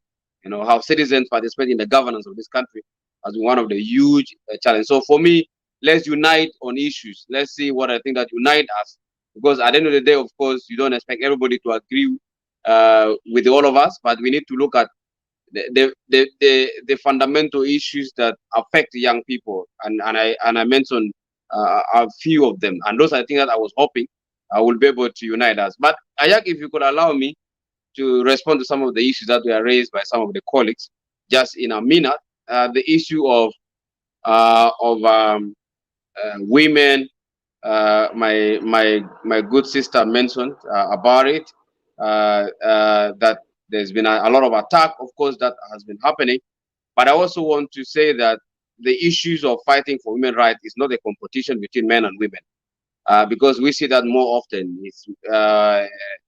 It's not about looking at a man and a woman and we are competing. It should be appreciating the fact that a woman should be given the opportunity. And I must say this, that also, I think also as women, young women, it's important that we also have to interrogate ourselves and see what are really the problems, the cropping problems. I just want to share with you some of the experience that I have. It's not true that we young men, we don't give opportunity to young women. I, for one, I can speak for myself. I have given so many opportunities to young women because I know they can deliver. Every time I have a training, I have to ensure that I bring in young women. I always tell my colleagues in the office that if you are doing a training and you don't bring women, young women, or you don't bring women, I just call off that training. That training should never happen. But the challenge we have been having for many years is that the same faces, the same faces keep coming. And yesterday I was, we are doing the validation workshop on the Youth Enterprise Fund, and yesterday something surprised me. We did not invite some young men, and I saw about 10 young men just appeared from nowhere, and they were in the room, and they were in the hall. You see, so as we complain about this issue, but when you hear there is an opportunity, and I'm happy some of the young is always here. You don't need to feel shy. I know of some of our sisters, they feel shy. You don't need to feel shy. You just need to go and claim your space, because if you don't do that, nobody sometimes is going to offer. There could be few of us who are willing to offer our spaces. When we hear anything, we'll always ensure that there is a young lady in that space. And some of us have supported really a number of young women. So it's not true that we don't support young women. But I want to reiterate the fact that the fight for women's rights is not a competition between men and women. It is appreciating the fact that women are equal. That's what the Constitution says, that we are all equal. In fact, we are supposed to be talking about 50 or 70% for women, not 35%, because that's what the Constitution says. The Constitution says that both men and women are equal.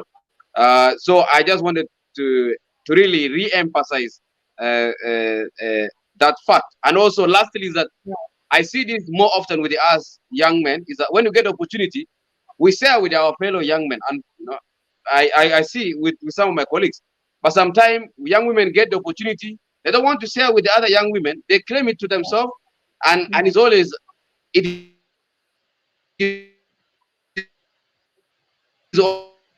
only about them. So I also want to challenge some of the young women who are not able to claim their rights and rights. Thank you. Thank you very much, Wani Michael, for highlighting those issues on also what needs to happen for youth to become an effective and determining force in the trajectory of our country. Um, you have mentioned some of the issues, and honestly, I want to immediately just package that and send it over to Honorable Susan, just to alert all of you viewers that are watching us from all over the world. We have 15 minutes before the end of this show, and we're going to try as much as possible to keep our our answers confined to 3 minutes in the next round of questions. Honorable Susan, we have heard from Wani and from the rest of the panelists that yes, spaces, women are the majority, technically speaking, as much as youth are the majority of the entire South Sudanese population are women. And if youth are the majority, that means then young women make the bulk of the South Sudanese population. We should be at the heart of all that is happening in South Sudan. However, nothing for us without us. That is one of our themes that has been going on. Nothing for us without us. How do we ensure women are in these decision-making spaces? How do we ensure women are in top leadership, in the political spaces, in the economic spaces, in the business spaces, in the social spaces? How do we ensure that women are there without fear of them being subjected to this harassment, and this bully? As somebody that has been in this space, for the past decade plus, what would your advice be on how best to enter this space and how best to utilize young women's presence in these spaces? Thank you.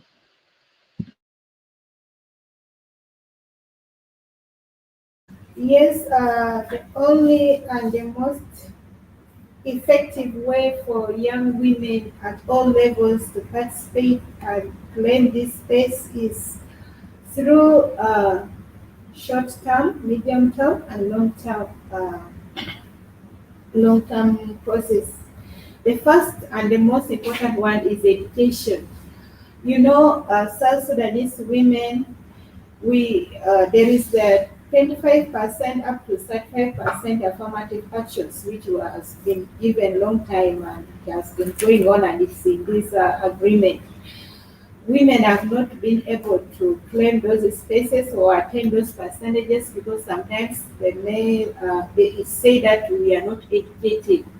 Because we are supposed to, from national level up to the grassroots, we are supposed to have all women.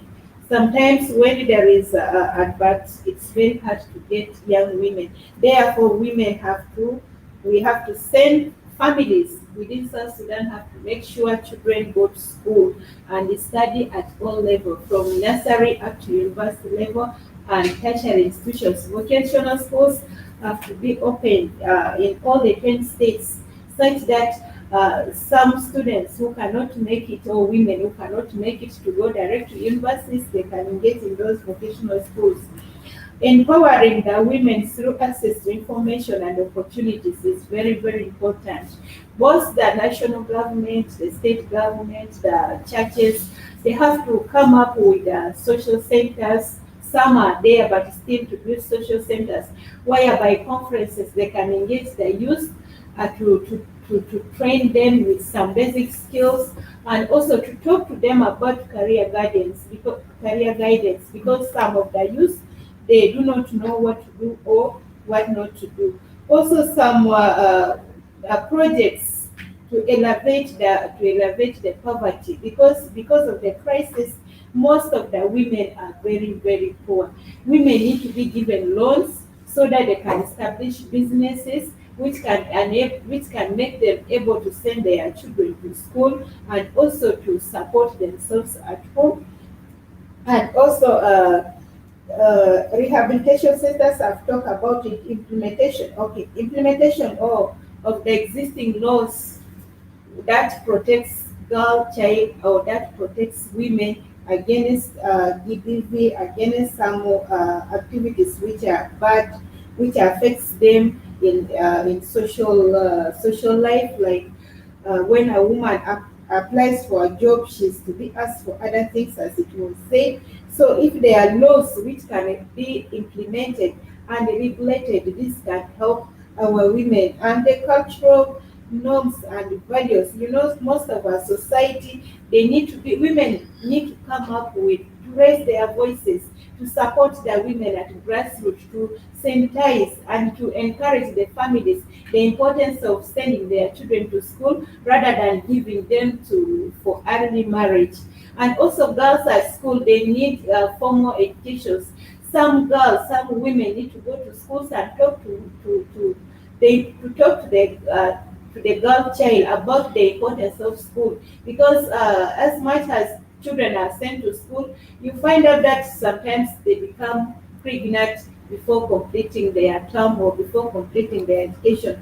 Therefore, women have to take the lead all over the country to talk via social media, talk shows, radio talk shows, sometimes to talk to the girl child, to talk to the male child also, because the male child also has a problem, such that if they get the information, we shall see that the life within our community will begin to change gradually. Thank you so much. Thank you very much, Honorable Susan.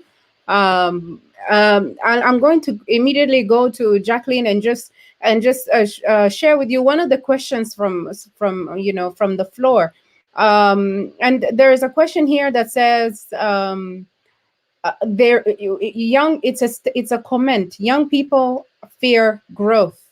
And the issue boils down to the issue of identity, which was earlier discussed. It seems most young people do not want to mature out of the youth space. So there is a big challenge in that. And unfortunately, this person says that young people are moved by pressure. They are swayed with the wind.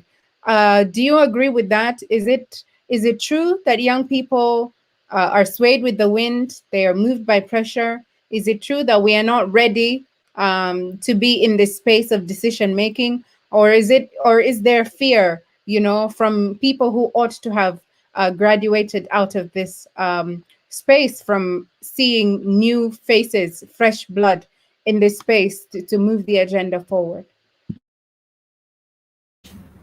Thank you once again. Just to respond to that question, no, young people are not, are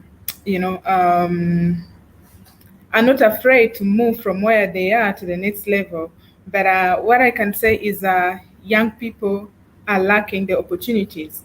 So to move them, to actually to allow them fit in a space at a particular time where they can create, they can make an informed decision that could impact the fellow young people in South Sudan. Looking at that, we see there has been unwillingness from the women who have been in power for so long, for several years. The same women have been there as maybe leaders since the beginning. Until today, they are still there. So a lack of willingness by these female leaders to mentor the young people to take over their spaces. Many political leaders do not want to leave their offices. They look at young people as competitors. rather than a young person who can bring about innovative ideas and can create impact in those spaces. Uh, Again, taking us back to the same question, we look at challenges that are facing a lot of young people to move from the stage where they are to the next level. Let's say young people who are involved, who are owning business, or young mothers who have started business. There is a lot of high tax imposed on businesses at all level. The tax does not only look at which kind of business does an individual earn. You find that a young mother, perhaps who is owning a shop, she's forced to pay several, tax to different offices on a, on a daily basis. I can't say that different group of people tax come to the shops to ask for different level of payment, which gradually cannot enable this young woman to grow in her business. And then we look at issues to do with limited access to institutions that could actually give flexible funding to young women or young people to boost on their business, but also those that have not yet started to start a business. In South Sudan, where there are loans, there are always a lot of string attached. For any young person to access funding, you have to show evidence that will clearly be seen that you've built this huge house or you have this kind of car, and then we obviously know that so many young people are still on their way to grow. So if such kind of restriction are put forth, it hinders many of the young people to venture and boost on their businesses. And then we look at issues to do with health population. As we said, and we all know that the population of South Sudan, the majority are young people and young women. Let's look at what's the health of the nation. What's the health of the huge number of people that are in South Sudan? Most young people are not very healthy. The government or private sectors, there is a need to invest in health system that could actually enable young people to access health services so that they can be in position to participate in programs and activities that promote socioeconomic, but also enables them to stand and make decisions for themselves. Right. We know that healthy population contributes to the healthy growth of a country.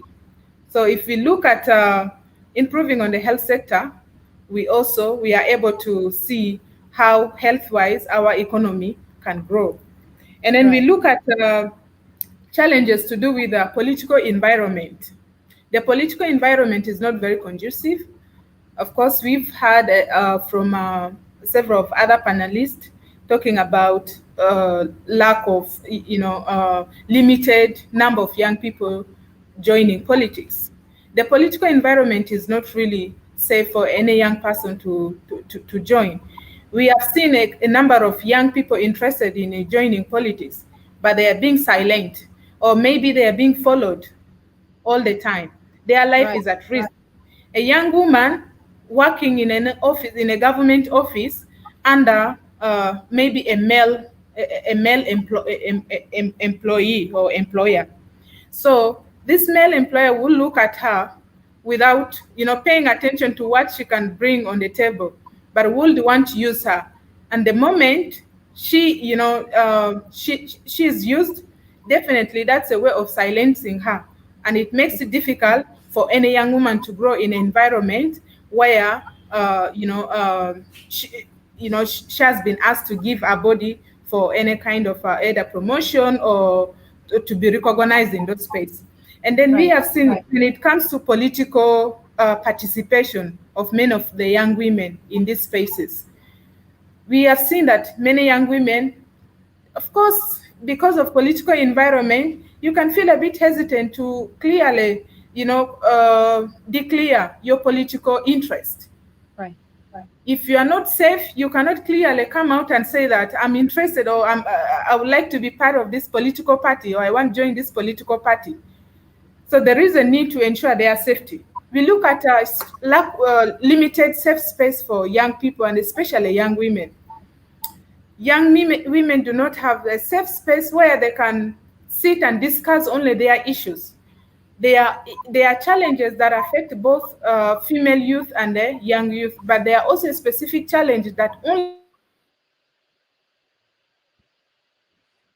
Right. I think that we're experiencing some technical issues with the participation there by Miss Jackie, but she has clearly articulated some key issues here.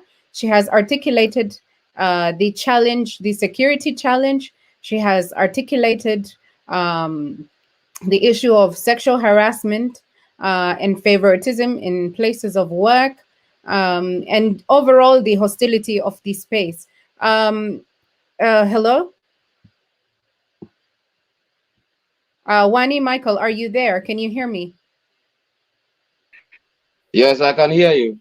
Very well. So I think there seems to be some technical issue with the people streaming from UN Women. So I'm going to shoot this question towards you. I just got this message on my phone. Someone here is saying, my salary is about 5,000 SSP. You know, I am given a big position, chairman of Commission XYZ, or a place of decision making. However, the salary associated with that place of decision making does not cater to my needs as a young man or woman. I am not able to afford my rent. I'm not able to, feed my children. I'm not able to send them to schools. And so, in that instance, I would rather leave this space, although it is a decision making space, but it is not an enabling environment for me. It is not financially enabling for me to focus on that space, so that I can deliver in that space. Um, you have also spoken a lot about, the issues of not seeing where our taxed money is going to as a working youth. So I'm going to leave that question to you to comment on. Yeah, first of all, it's very unfortunate that we pay our civil servants very little money, 5,000. I'm aware that there was a plan by government to increase the salaries of civil servants, but the problem is they keep on saying that there is no money, they don't have money. But I think the problem is not that there is no money. The problem is we don't know what to prioritize on. We keep on getting money coming into the country, but we don't understand what we want to do with that money. And that has been one of the huge challenge that has been facing and affecting us. So what ought to be done is that the government need to rework on the salary scheme of all the civil servants and see how they will be able to review these salaries and ensure that these young people are able to get reasonable salaries so that they're able to sustain their families. Because even what is 5,000, you cannot even buy food for your family. And this, by the way, also one way or the other promote corruption, because where are these civil servants going to get money from to be able to fuel their cars and go to work and even feed their family? So this in one way or the other promote corruption, because people ought to do other things to be able to get money for themselves, to be able to run their affairs. And then also the issue of transparency and accountability. The government need to be so transparent and accountable in managing our resources. In South Sudan, I had a colleague of mine who said that in South Sudan it's not corruption, it is looting. Because corruption is you are given this amount of money and decided to use very little of it, and then you decided to take a lot of it, or you take little of it. But in South Sudan, people just take the whole resources, the whole money, and people carry it without same. They just carry it home, or they carry it wherever they want to carry. People want to own public funds. I have ever seen people using government vehicles for private things. You see, people behave that if I work for government, I have the privilege of using all public resources for my individual work. You have seen people who have been fired from public work or from constitutional position, but they still maintain their cars. They still maintain their houses that are, and these are all our resources. So they want to behave that our public funds are their funds, which is not the case. This money belongs to us, the people of South Sudan. So they ought to tell us. In fact, they ought to ask us how they want to spend the money. They need to seek for approval from us, but they don't do that. So that's why there is excess looting here, left and right. The money keep on coming in, but the challenge has been, and I've kept on saying, the problem in South Sudan is not money coming in. The problem has been how we use the money, how we spend the money. A lot of money has been coming. I remember the National Dialogue did mention that over 40 billion US dollars has been coming in through the oil money. But you ask yourself, can you point anything that is tangible to the $40 million that has been $40 billion? No, we don't have many hospitals, we don't have proper schools. So the problem has been we have been looting they have been looting the economy, and that's why the economy is completely dry. Right. Thank you very much, Wani Michael. We have literally 2 minutes. I'm going to give 1 minute to Akot Sarah. I'd really like you to comment on the discrepancy of salary and taxation. We have soldiers, on the other hand, and civil servants not getting their salaries on time.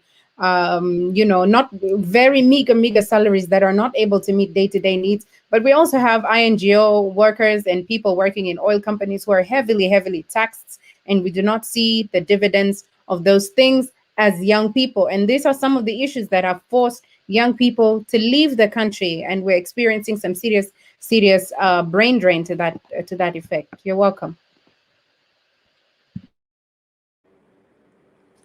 Okay, thank you so much for the other chance that you've given to me. Actually, the issue of the salaries, especially to the army forces, is really so disappointing and sad, because some of these people don't have any other jobs that they do. Rather, they just go and do the job that are assigned to as the armies. They do not have access to other business opportunities. So it is really so difficult for them to sustain their families and to have a living for their children. Their children cannot go to school. Their wives can leave them. Like there was a scenario of one guy of one army that I think he lost a wife, or the wife left him. That was 2020. The wife left him with 3 kids, and she had a kid of 2 years. So she left him because he does not have money, and because he cannot try to hustle more than he can. So the issue of the salaries is it's something that the government should prioritize, because these are the people who are holding guns. Human beings sometimes can reach the limit. Once they reach the limit, they can even turn to be dangerous people that we can never imagine. So it is really difficult, and the government has to prioritize that these people that are protecting us, that are protecting the seats they are on, need to be given money to sustain their lives. Others end up dying in the hospitals because they cannot afford the hospital bills. Others go like these ones that their wife leave them. They leave them, and then they go and get other men that can give them what they need. What I can say is that it's not that there is no money, because I'm sure all those VAs they're driving, they are both using money, and all the houses, the expensive apartments they're living in, which is the money, and this money is coming from the resources of South Sudan, of which these resources are supposed to be shared equally. So everyone has a right, and it is an appeal to the Minister of Defense, Honorable Angelina Tang, to look into this issue, because when she came, I thought there was going to be a change, because she feels for the women whose husbands are not being paid. So I appeal to her to see to it that these people are given their money, so that they can live like other citizens. Thank you very much. I have also some Just recommendations. briefly, because we only have 1 minute, and I need to give Rich a chance before we go offline. It will go automatically offline. Please, briefly. Okay. Oh, okay, the chance is mine. Okay, the recommendation that I have is to have to have government set policies that protect and guide the youth, and the government should come up with policies that allow the foreign companies to prioritize employment of the South Sudanese citizens, and then also there is need for the support of youth ideas and initiatives by availing them funds, and also there should be a clear definition of youth, who a youth is. Then Right. I also recommend that the youth should be motivated and counseled so that they can get out of this emotional life and then they get into reality and do something. I also have Right. one more Uh, recommendation I'm going to that the stop you there ministry. and shoot it to Rich. Rich, I want to ask you one final question, and that question is, you know, is there an investment in youth in South Sudan? Because we have gone on in circles and circles, and it seems it really boils down to investment in youth. It boils down to political will. It boils down to social and honestly economic will. So please, in just 2 minutes, I'm so sorry to squeeze your time. Can you just tell us where we are in terms of investment in youth? Is there investment in youth?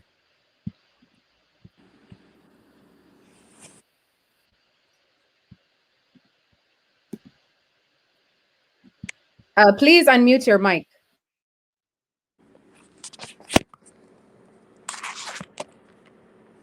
Yes, the only investment in youth is a personal investment that each of us is making on him or herself. We do not see a government strategy to be able to uplift the youth that are willing to serve in public spaces. We can see in our constitution that there is no manual that is clearly provided, but we are just tasked to be geared towards sport and other things that are not even provided. If you see how Juba is demarcated, you don't see places for football. You don't see places for any other sports, but it's still provided for like that. But then we would want to be nurtured into leadership. That's how that's how we will be able to face in, and the other generation is facing out. But what I am seeing is that older people are scared of us, and that's why they will remind us that we're still young. Somebody, is already 40 and is still being told that you are young. Somebody is Right. already 35, still being told you are young, because older people are scared. They do not want to invest in us because they want to stay there forever, and there is no life forever. What I want to Right. say is that all of us as youth, we need to invest in ourselves if the government is neglecting us. Thank you very much. 2014, 2015, 2024, the UN has set it as the decade of African youth. The AU at that year also launched Harnessing Demographic Dividends Through Investment in Youth.